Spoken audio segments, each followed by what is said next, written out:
Olá, mais um episódio do RCP News Talks, com estreia hoje com grandes nomes aí da nossa sociedade, atletas, professores, advogados, pessoas que de uma forma ou de outra contribuem com o desenvolvimento da nossa cidade, do nosso estado e do nosso país.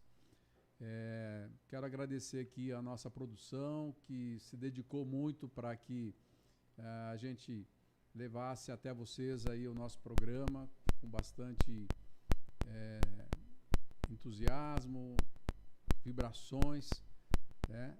E a estreia hoje está nos deixando muito felizes, especialmente com essas personalidades que estão aqui hoje.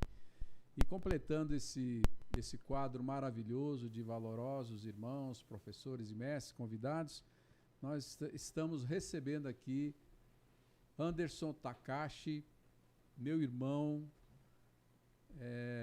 pessoa que eu aprendi a admirar através da nossa arte real e também do nosso como artista marcial. Perfeito.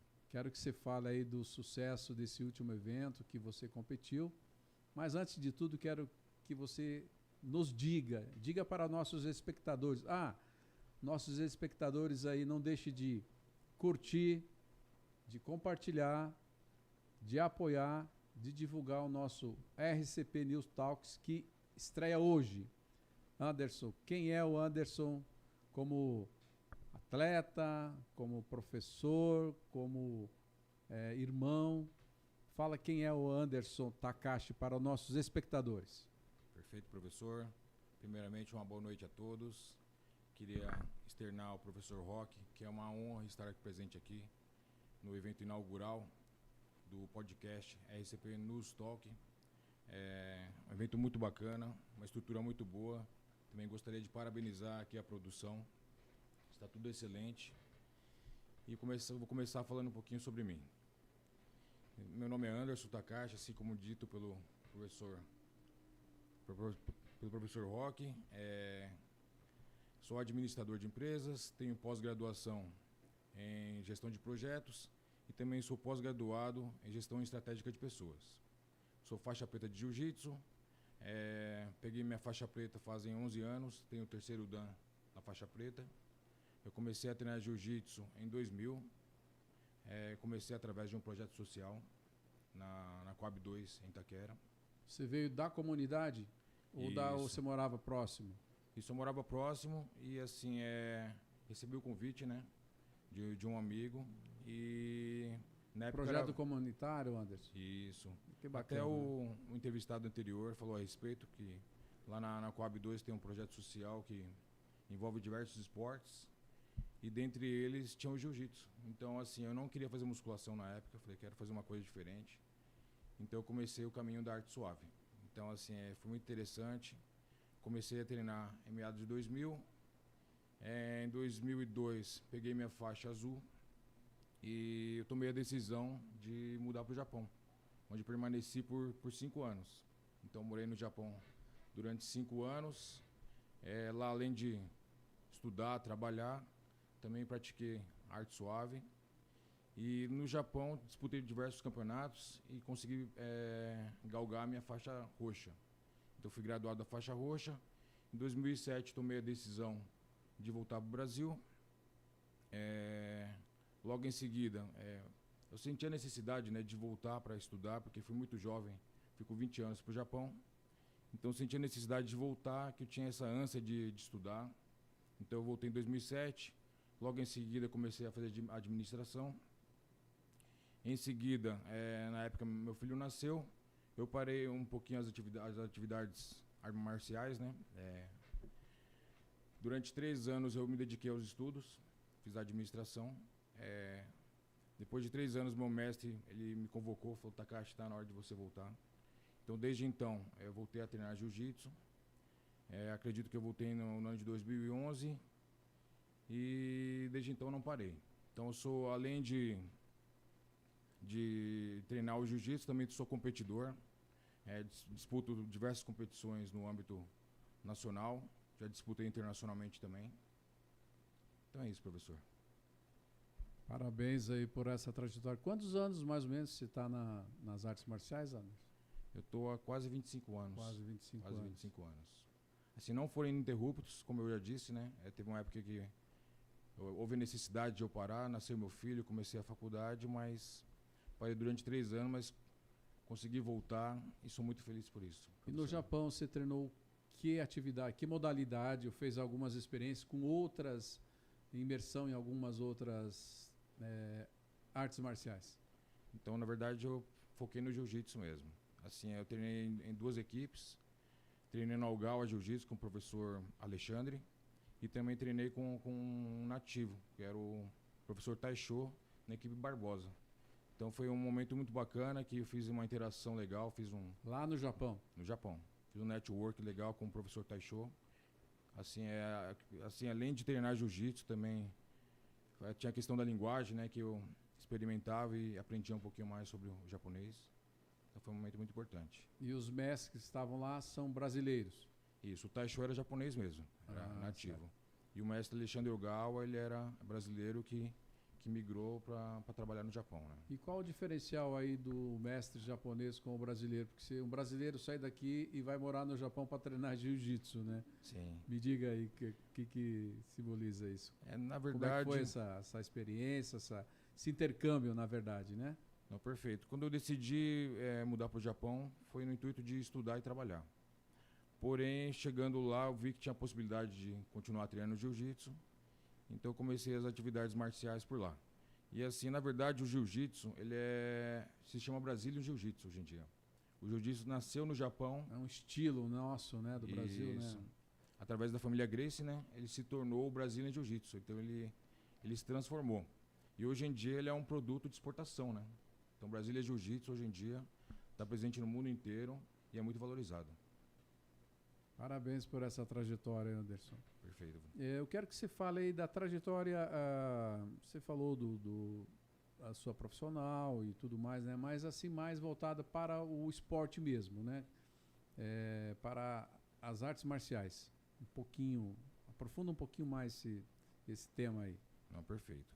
Então, a minha equipe... Quando eu comecei a treinar, foi através do projeto social. Minha equipe era Lotus. E fazem 10 anos que foi fundada a equipe Almeida JJ, através dos meus mestres, o Caio, o Diogo e o Gustavo. Então, assim, a gente começou a treinar no projeto social e o intuito desde o começo era ajudar pessoas menos favorecidas também a ter acesso ao jiu-jitsu. Então, a gente tem um projeto social lá que chama Projeto Social Almeida JJ. Nós temos projeto social em Itaquera, no Tatuapé, na Casa Verde. Então, esse projeto visa tirar a criançada da rua e fazer com que elas tenham acesso à arte marcial e possam evoluir. Lá na academia, nós temos diversos exemplos assim, de pessoas que começaram a treinar jiu-jitsu, crianças começaram a treinar jiu-jitsu, viajaram o mundo inteiro, disputando competições. Lá nós temos campeões mundiais. Então, nós temos atletas lá que tiveram uma ascensão muito grande, assim, através do jiu-jitsu, através do projeto social, para que pudessem ascender na vida. Então, assim, com relação ao jiu-jitsu, eu posso dizer que, para mim, também ele mudou minha vida. Para mim, hoje em dia, eu posso dizer que é uma filosofia de vida, né? Então, eu não vejo a minha vida hoje sem jiu-jitsu. Assim, além de... Perdão, deixa eu tomar um pouquinho d'água. Além da minha profissão, né? Falar um pouquinho sobre a minha profissão. Eu atuo fazem 7 anos numa empresa que atua no mercado farmacêutico. Trabalho na área de planejamento. Porém, em paralelo, eu também ministro aulas de jiu-jitsu. Então, na minha equipe, todas as sextas-feiras, às 8h30, eu ministro aulas de jiu-jitsu. E assim, ter esse contato com arte marcial e poder ministrar aulas faz que eu me engrandeça muito. E tem essa questão da liderança. Então, a arte marcial está presente na minha vida e é muito importante. Esses projetos sociais que a sua associação, a sua entidade que você apoia, para crianças, jovens, adultos, terceira idade, quem que pode participar desses projetos e também como que eles entram em contato nesses módulos que você citou agora, Anderson, para a gente ajudar. Às vezes aquela mãe que quer colocar seu filho numa atividade e tirar ele da rua, do vício, da droga e colocar numa atividade que vai desenvolver ele como ser humano, como pessoa. E eu também vou mais longe ainda, ela pode ser uma profissão que pode se tornar, às vezes, a primeira profissão, uma fonte de renda para aquela pessoa que faz o esporte, a atividade muito bem feita. Com certeza. Assim, o acesso, geralmente, a gente tem acesso à comunidade, tem associações comunitárias que fazem indicação, né, do nosso projeto social, e as pessoas podem adentrar. E assim, o projeto é mais voltado para crianças mesmo. Então, o projeto social aborda de crianças de 4 a 12 anos e faz com que haja toda essa transformação, né? E assim, eu citei 3 unidades, mas assim, tem outras unidades também, na Zona Leste, na Zona Norte, na Zona Oeste. E assim, o projeto é bem aberto e toda criança, toda família assim que visualiza, que pode colocar a criança... que tem interesse, é muito fácil o acesso. Bom, nós vamos também destacar aqui no bio do nosso vídeo, do nosso programa aqui, os contatos, os locais onde estão sendo praticadas essas atividades para você interessado fazer parte, e não só fazer parte, também apoiar os projetos, né? Incentivar os projetos, porque você fazendo esse apoio, né, essa divulgação também, você vai estar contribuindo para uma criança menos na rua, uma criança menos na droga, uma criança que pode se tornar um profissional, um atleta ou um professor através das artes marciais. E eu tenho certeza e conheço a seriedade do trabalho dessas instituições, né? A qualidade que é feita, o carinho que os mestres dedicam aos seus alunos, e eles vão estar muito bem amparados e muito bem direcionados aí para o futuro. Eu queria que você falasse agora, Anderson, sobre o jiu-jitsu esporte para você, né? Perfeito. Tá? Como é que as competições, né, as tuas metas aí para competições no futuro. Depois vamos falar dessa beleza aqui que você trouxe aqui para mostrar para os nossos espectadores também mais para frente, por favor. Com certeza. Assim como eu já disse anteriormente, assim, além de treinar o jiu-jitsu na academia, né, eu gosto muito de competir. Esse ano eu disputei algumas competições e dentre elas, recentemente fui convidado a participar desse evento aqui que chama THF The Hero Fighter. Então fui convidado há mais ou menos 1 mês e meio pelo meu amigo Udi Lima.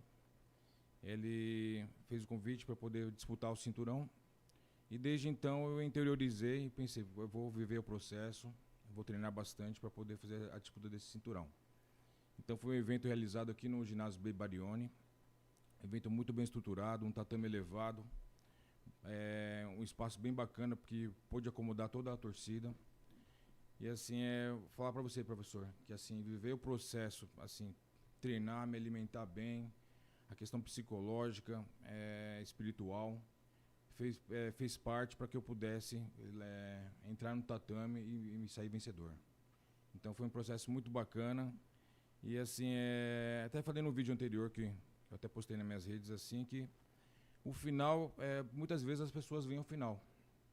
Elas chegam no tatame, lutam, ganham, e as pessoas enxergam aquilo, a pessoa saindo vencedora. Elas não enxergam todo aquele processo que a pessoa passa até ser campeão. Então, eu acho que o mais importante para mim foi viver esse processo. A questão de pegar a resiliência, né? De treinar, focar nos treinos. Assim, uma pessoa muito importante para mim também foi meu mestre, o Caio Almeida. Ele falou, Takashi, chegou o seu momento. Que nem eu treinei a vida inteira e chegou esse momento que eu recebi o convite para poder fazer a disputa do cinturão. Está preparado na hora certa, né? Isso, falou, Takashi, chegou o seu momento, esse é o momento de ascender, você vai chegar lá, vai disputar e vai ser campeão. Então ele fez todo um trabalho nos bastidores para que eu pudesse subir no tatame, fazer um bom trabalho e me consagrar campeão do evento. Você falou que você treina artes marciais há quantos anos? Fazem quase 25 anos. Quase 25 anos. Isso. E para esse título, quantos meses você preparou para disputar? Assim, eu costumo treinar regularmente, né? Sim. Treino regularmente.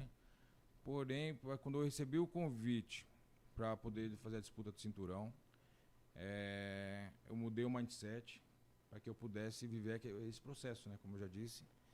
Assim, em 1 mês e meio, eu mudei minha alimentação, minha rotina, porque eu não sou assim um atleta assíduo. Eu treino de alta performance. Isso, eu né? treino regularmente. Regular. Isso. Mas a partir do momento que eu recebi o convite, eu interiorizei isso. Falei, não, tem que mudar o mindset, tem que viver esse processo. Tem que treinar, fazer diferente, né? Me alimentar melhor, dormir melhor, treinar com mais afinco, assim, um treino específico, né? Queira ou não, assim, para você fazer uma disputa de cinturão, você tem que estar com gás bacana, você tem que estar com um bom condicionamento para poder chegar lá e fazer aquilo que tem que fazer, né? Fazer uma boa luta sem cansar. Além da parte prática, física ali, né? Tem a parte de mentalização que também é importante quanto a física, né? Você mentalizar os golpes que você vai usar lá no dia, né? Com certeza. Bom, eu fiquei orgulhoso de você estar competindo, representando o nosso grupo, o nosso projeto, né? Com certeza. E você é um exemplo aí de dedicação, de superação, de humildade. É um grande artista de artes marciais e eu admiro muito o seu trabalho, você como pessoa. Perfeito, tá? sim. Eu queria que você também agora, Anderson, falasse do professor Anderson, né? Professor Roque, assim, especificamente nas artes marciais, né? Que eu acho que é o que você atua mais, né? Como professor, né? Não, perfeito. E assim, eu vou te contar uma coisa, assim, desde muito cedo, assim, sempre sonhei ser professor. Tanto é que no meu projeto futuro já fiz algumas pós-graduações, mas assim, minha vontade é fazer um mestrado e poder lecionar no futuro, assim, para ensino superior. Mas como professor de jiu-jitsu, assim, me sinto muito realizado. Assim como eu disse nos bastidores para você, há um tempo atrás eu tentei abrir uma academia, mas assim, acredito que a vida é feita de experiências. Tentei abrir uma academia própria, mas por falta de planejamento, eu acabei fechando. Assim como não era a minha atividade principal, eu acabei deixando aquele sonho um pouquinho de lado. Hoje em dia dou aula de jiu-jitsu, eu sou feliz dando aula de jiu-jitsu, eu gosto de ver as pessoas evoluírem e tenho o sonho de no futuro novamente abrir uma academia e atingir o máximo de pessoas possíveis com arte suave, com jiu-jitsu. Então, assim, eu acredito que como professor de jiu-jitsu, se eu tivesse minha academia no futuro, eu seria muito realizado, professor. Um objetivo seu. Sim. Bom, nós falamos aqui da tua trajetória, né? Profissional, formação, esporte, professor. Qual foi a dificuldade maior que você encontrou nessa trajetória de 25 anos de luta e também da tua vida até hoje, Anderson? Fala para nós aí. Perfeito. Assim como eu falei um pouquinho anteriormente, assim, no ano de 2008, na época eu estava fazendo faculdade, tinha acabado de voltar do Japão e minha esposa ficou grávida. Então, assim, foi um momento que eu precisei colocar as coisas na balança para ter o equilíbrio. E eu decidi no momento parar com as artes marciais, porque tinha outras prioridades, né? Tinha um filho pequeno para criar, eu tinha a faculdade que eu estava fazendo e assim, eu gosto de ter bastante foco naquilo que eu estou fazendo. Então foi um momento muito difícil abdicar da arte marcial que eu tanto amo, que é o jiu-jitsu. Então eu tive que parar, fiquei quase 4 anos parado. E através do meu mestre, o Caio Almeida, ele me resgatou. Eu falo que foi um resgate assim, que ele é meio que um anjo na minha vida. Ele falou: Takashi, você está terminando a faculdade, você tem notas muito boas, você está encaminhado, então eu não vejo motivo para você não voltar. Então, no ano de 2011, ele me resgatou, eu voltei a treinar jiu-jitsu e desde então eu não parei. Então, além de praticar o jiu-jitsu, desde então eu participo de competições, já ministrei alguns seminários. Então, assim, esse meio me agrada muito, professor. Então, esse desafio de ter parado e voltado, eu consegui superar e acho que foi o momento mais difícil que eu tive nessa trajetória no jiu-jitsu. E uma coisa importante assim, que aconteceu nessa trajetória tua também, que você te emociona, faz brilhar teus olhos, que foi, claro, na nossa família, nascimento do filho, conclusão de um curso, né, e tudo mais. Sim. Mas o que você lembra que foi importantíssimo para você? Assim, a gente costuma dizer que quando você pega a faixa preta é um momento único na sua vida. Então, desde o momento que eu retornei às artes marciais, eu retornei ao jiu-jitsu, e até o momento que eu peguei minha faixa preta, era um sonho. Então, eu lembro até hoje que na graduação, quando eu peguei minha faixa preta, deviam ter mais de 100 pessoas presentes. E dentre os presentes estavam meus pais. Então, um momento que eu fui meio que pego de surpresa. O professor conhece o método de graduação no jiu-jitsu. Eu estava com 3 graus na faixa marrom. E o normal para você galgar a próxima faixa são 4 graus. Aí na próxima você troca de faixa. Então eu peguei o 3º grau no dia da graduação. Eu não lembro que ano que foi, se foi 2014.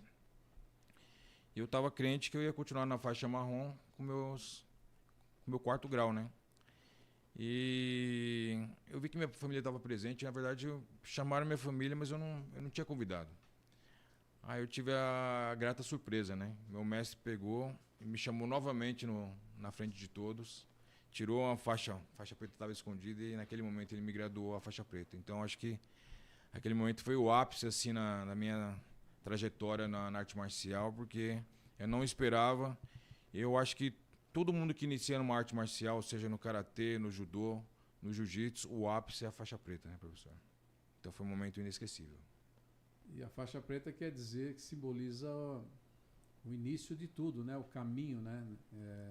Isso que é relevante, né? Pelo menos o conceito que eu tenho das artes marciais é exatamente isso ali que começa o caminho, né? Quando se pega a faixa preta. Sim. Deixa um recado aí para os nossos espectadores, especialmente os jovens, né? Voltado aí para as artes marciais aí, Anderson, para a gente passar para um outro bloco aqui da nossa conversa, do nosso bate-papo. Perfeito. Professor, é o seguinte, o jiu-jitsu, na época que eu comecei, era muito pouco acessível. E hoje em dia ele se tornou muito acessível. Então, assim, se vamos supor, o jovem que espera ter uma carreira, por exemplo, no futebol, fala, quero jogar bola porque um dia eu quero ser jogador. Hoje em dia ele pode ser lutador de jiu-jitsu. Assim como eu disse, tem alguns exemplos na minha academia de crianças que começaram treinando jiu-jitsu, traçaram uma trajetória e hoje vivem muito bem do jiu-jitsu. Então, eu acredito que tem que acreditar no sonho. Se quiser viver do jiu-jitsu, é muito possível hoje em dia. Então, acredite, você pode viver do jiu-jitsu.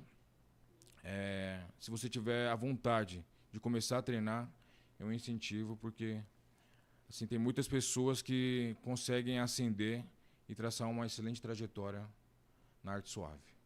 E fala algumas coisas importantes aí que você acha para quem pretende ser uma pessoa de sucesso. Não é só questão de medalha, né? Sucesso na vida mesmo, que eles precisam ter algumas competências, valores, e o que mais que você acha relevante, Anderson, para isso? Assim, é o que a gente costuma pregar bastante na academia. A gente até coloca missões e valores exposto na parede, né?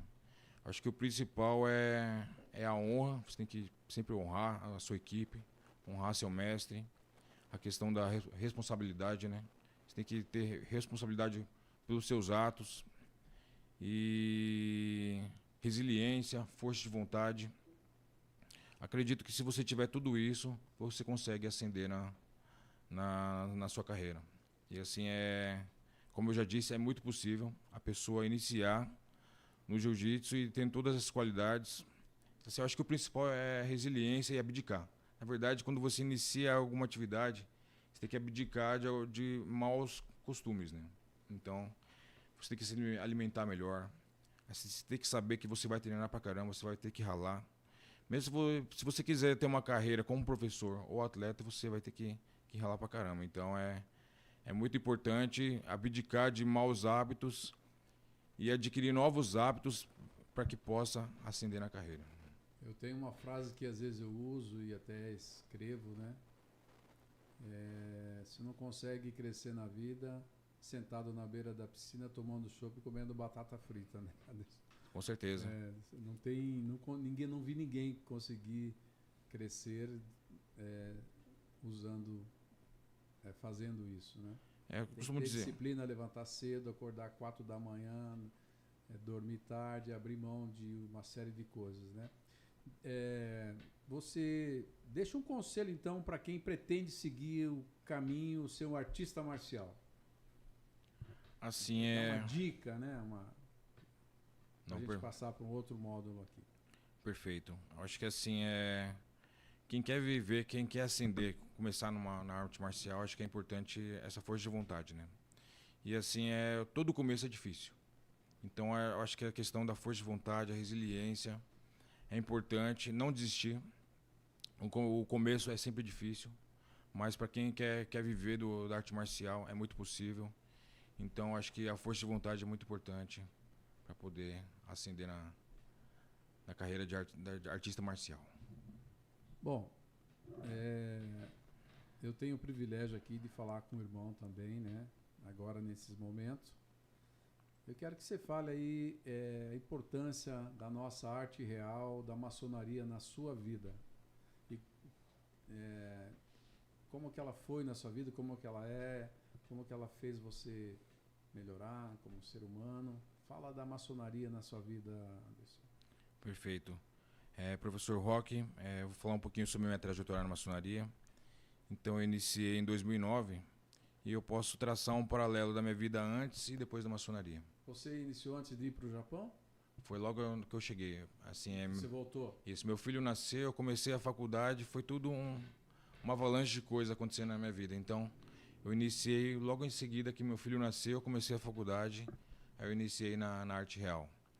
E assim, costumo dizer que assim a maçonaria é uma escola de liderança, né? Então, a partir do momento que eu iniciei na maçonaria, eu acredito que minha vida fez uma mudança muito grande. Assim, foi meio que uma metamorfose. Então, assim, aprendi muito. Assim, a partir do momento que eu adentrei na maçonaria, antes de iniciar, eu não sabia nada a respeito. Então, assim, desde então, desde o mês de 2009 até os dias atuais, são ininterruptos. Então, eu frequento a maçonaria assiduamente desde então. E o que fez você ter interesse pela nossa querida arte real, nossa maçonaria? Então, eu recebi o convite, até hoje eu não sei quem me convidou. Assim, recebi o convite na época. Eu não tinha interesse, mas eu desenvolvi esse interesse. Depois de jovem, depois... Como é que foi essa vontade de entrar, de ser iniciado? Então, assim, a partir do momento que eu recebi o convite, uma pessoa me ligou falando que eu tinha me indicado, mas não souberam informar quem indicou. Aí eu fui curioso, pesquisei a respeito, falei, cara, eu vou me entregar, vou dar oportunidade para poder fazer parte. E assim, era um caminho escuro, eu não sabia nada. Eu acho que foi até interessante, porque às vezes se você sabe muito a respeito, você carrega preconceitos. Então não tinha preconceito nenhum, tinha a mente muito aberta.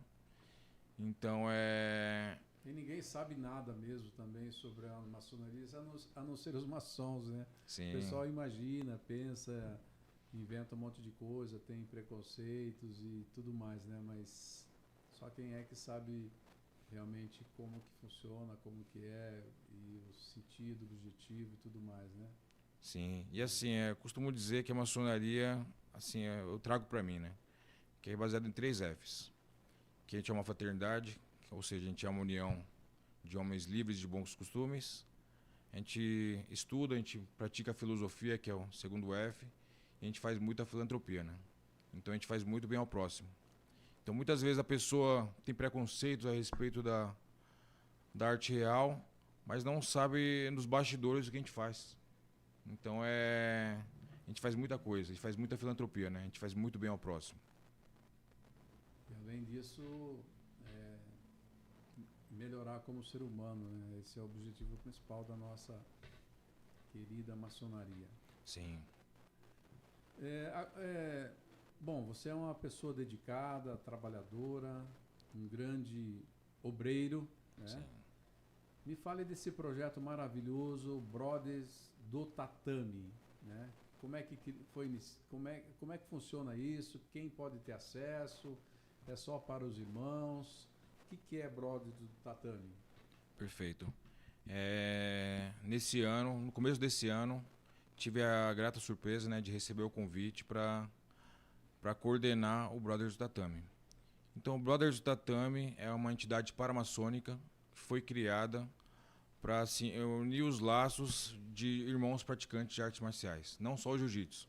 Então, ou Tem seja, muitos praticantes que são maçons de artes marciais? tem muitos, professor, muitos praticantes. Assim, eu tinha noção que tinham bastante praticantes da arte suave, aliás, das artes marciais na arte real, mas hoje em dia eu tenho uma noção que a proporção é muito maior. Então, na maçonaria existem muitos praticantes de artes marciais. Você, como um dedicado às artes marciais, um dedicado à arte real, o que você vê de similaridade e sinergia entre as duas filosofias? Porque a filosofia de artes marciais é uma filosofia também de vida, né, e tudo mais. E a outra, tem muita semelhança? O que você vê aí de similaridade, de igualdade na prática, no dia a dia? Você percebe isso? O que você quer destacar? Eu percebo muito. E assim, muitas vezes eu traço até paralelos entre o tatame e a loja maçônica. Porque assim, costumo dizer que a partir do momento que a gente está em uma loja maçônica, assim, o respeito entre os irmãos impera, né? E assim, é o mesmo respeito que eu tenho na loja maçônica é o respeito que eu tenho no tatame. Ou seja, a partir do momento que eu cumprimentei o tatame e adentrei, assim, é respeito total. E é o respeito que eu sinto na loja maçônica também. E eu falo para os irmãos o seguinte, esse é o diferencial de ser irmão. Assim, o respeito mútuo que a gente tem na loja. A gente discute diversos assuntos, não vou me adentrar muito aqui na questão dos assuntos, mas assim, sempre o que prevalece é o respeito entre os irmãos, né? Então, seja na maçonaria, ou seja nas artes marciais, tem que, a partir do momento que você adentrou, ou seja no tatame, ou seja na loja maçônica, o respeito tem que prevalecer. Então, tem muitas similaridades a questão da honra, a questão da fraternidade, né? Porque, queira ou não, você praticando arte marcial, você está dentro de uma fraternidade também. Tem uma união de pessoas ali que congregam do mesmo objetivo. Então, a maçonaria é a mesma coisa. É uma fraternidade, nesse caso, de homens, livres de bons costumes, que congregam em prol do mesmo objetivo, que é lapidar a pedra bruta e se tornar um ser humano melhor. Ou seja, na arte marcial a gente visa também se tornar uma pessoa melhor, e na maçonaria não é diferente.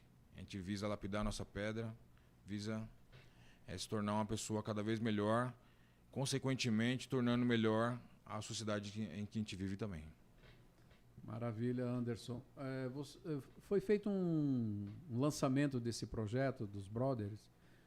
Fala um pouquinho disso, quem que participou, onde que foi, vai ter outros eventos, tem algum projeto futuro que você quer destacar agora em relação aos Brothers, e também um projeto seu, do Anderson, da sua academia, do Jiu-Jitsu, algum projeto social. Fica à vontade, por favor.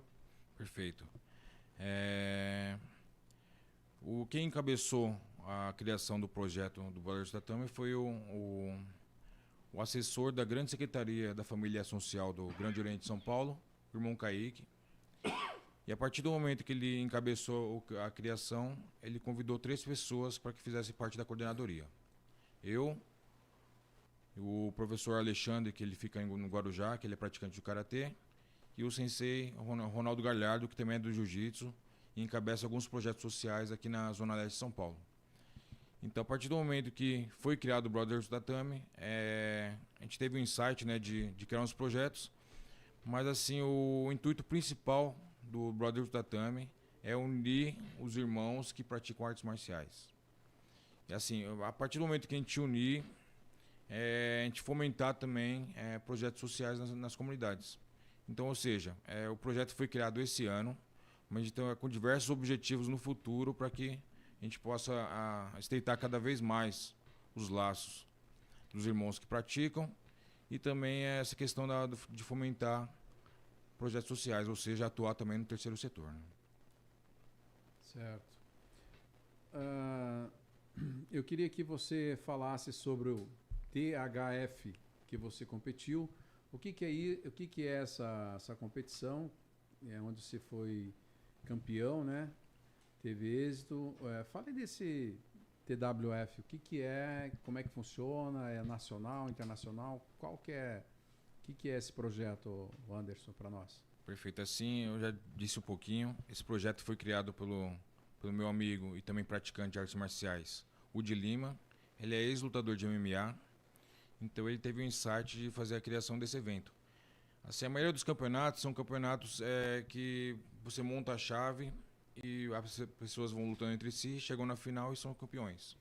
Esse evento é num formato diferente, é um evento de lutas casadas, ou seja, você faz a inscrição, uma pessoa da mesma categoria, faixa, idade e peso, se inscreve, então faz uma luta casada. Então, ou seja, pega uma pessoa do mesmo perfil, faz a luta e se consagra campeão. E assim, normalmente, a maioria das lutas, você ganha um troféu e somente algumas lutas assim de pessoas que já foram campeões algumas vezes podem fazer a disputa do cinturão, que foi o meu caso. Eu tinha disputado algumas vezes e eu consegui me tornar apto, né, à disputa do cinturão. E foi o momento que eu fiz a luta há mais ou menos um mês atrás e consegui me consagrar campeão do evento. Parabéns, representando o nosso projeto, a nossa arte real, né? E tendo sucesso, né? O sucesso eu vejo muito, já fui técnico, né, de atletas, medalhista pan-americano, tenho um currículo bem extenso, há dezenas de anos, né?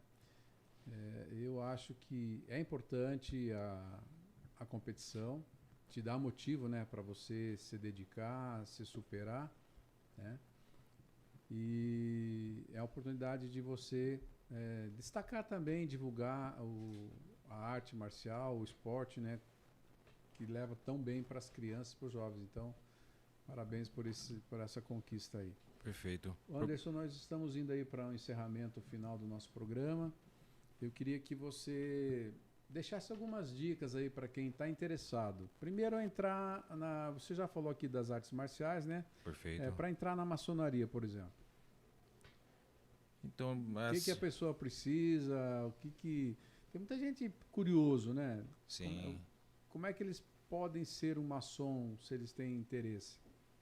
Então, assim, uma das premissas é que a pessoa seja livre de bons costumes, né? A gente costuma dizer. Então, na verdade, nós que somos maçons, nós somos irmãos, a gente vê a pessoa e a gente meio que pensa na sociedade. Então, eu acho que é meio que o papel do maçom identificar possíveis candidatos na sociedade.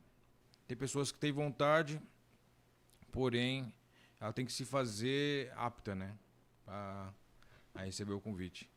Então, assim, eu acho que a maioria das vezes, nós como irmãos, a gente identifica qualidades em algumas pessoas, a gente pensa na sociedade e traz para dentro da nossa ordem. Né? Você que está nos assistindo aí, nossos espectadores, para entrar na nossa arte real, não é você indo por e-mail, batendo na porta de alguém, é ser convidado por alguém da sociedade que tenha respeito, dignidade. Só através do convite, que nem o Anderson falou, que você pode entrar na arte real. O resto é tudo pessoas que se aproveitam da sociedade, daquelas pessoas interessadas e para levar vantagem, especialmente financeira. Desculpa até o meu desabafo aqui, mas é isso. Para entrar no Brothers do Tatame, como é que faz, Anderson? Perfeito. A gente tem um WhatsApp, tem um grupo no WhatsApp, a gente tem perfil no Instagram também. Então, assim, a pessoa pode entrar em contato comigo. Meu Instagram é @AndersonTakashi. Pode me adicionar e me chamar. E, assim, uma das premissas é que a pessoa seja irmão, né? Tem que ser irmão, né? Tem que ser irmão, independente de potência, viu, irmão? vamos entrar no mérito da potência aqui, mas fazendo parte de alguma potência regular, é só entrar em contato comigo, independente da arte marcial, seja karatê, judô, jiu-jitsu, kung fu, só entrar em contato comigo que eu coloco no grupo do WhatsApp, aí você tem acesso a todas as informações. Para encerrar, Anderson, uma mensagem final para os nossos artistas de artes marciais e os nossos espectadores. Perfeito. Assim como eu já disse, a arte marcial mudou minha vida. Assim, quando eu comecei a treinar jiu-jitsu, eu era uma pessoa, e a partir do momento que eu comecei a prática das artes marciais, eu me tornei uma pessoa muito melhor, porque eu adquiri responsabilidade, eu adquiri honra, respeito ao próximo. Então, assim, a arte marcial é tudo de bom na nossa vida, assim. Acredito que não tem malefícios. Então, a partir do momento que a gente tem essa vontade e começa a praticar arte marcial, automaticamente a gente se torna uma pessoa melhor e, consequentemente, a gente se torna uma sociedade melhor ainda. A gente multiplica esse conceito da honra, da responsabilidade, do respeito. Bom, hoje nós estreamos aqui o RCP News Talks e tivemos a honra de receber o Anderson Takashi. Quero deixar aqui o meu agradecimento, o meu respeito, como eu já falei, pelo irmão que você é, pelo artista marcial que você é, pelo profissional, pelo professor, sensei, né?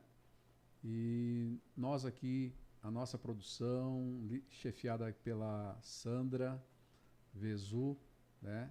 E temos aqui também hoje registrando aqui o nosso Roberto Esteves, um dos maiores repórteres fotográficos do Brasil, né? Depois vai os créditos aí que vai ser passado, mas também registrar aqui a presença do Eduardo Rodrigues, né? Na estreia do nosso programa. Então não deixe de apoiar o nosso programa, não deixe de compartilhar o nosso programa, não deixe de divulgar o nosso programa, que ele tem o intuito de levar para a sociedade, para as crianças, exemplos de pessoas que fazem bem para a sociedade, professores, mestres, atletas, empresários, bons políticos, né, que inspire as pessoas que estão do outro lado lá, que às vezes estão passando um momento de dificuldade na vida e seguindo esses exemplos aqui, com certeza vão superar. Nosso muito obrigado e te vejo no próximo programa. RCP News Talks, breve no ar.